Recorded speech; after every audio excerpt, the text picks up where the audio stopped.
So we're in Clovis, California. We just handled a couple projects here for an existing client. The first thing we had in the wall was a split T. So the 2 by inch and a half by inch and a half sanitary T, which serves this lavatory sink, was split right at the connection here, the sweep of the 2-inch end and the 1.5-inch inlet right there. And so they had put some plumber's tape in there and stressed it a little bit too much, I think, and over the years it just cracked.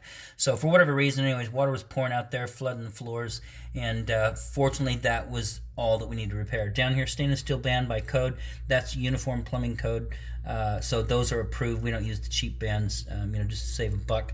And then, of course, up top, 1.5-inch stainless steel band. And then trap adapter, tubular plumbing from there. Tubular P-trap, tubular extension up to a Pfister pop-up drain. This comes with the faucet. We had one in our box, so we went ahead and put that in. The homeowner bought a Pfister faucet, so we just swapped them out. We now have that. So that's a Pfister pop-up drain. Here's the Pfister faucet that was installed, and this is straight out of Lowe's, so you can see that's the name and the model number of it. Get with the manufacturer, get that warranty going, and they'll send you lifetime replacements on this faucet.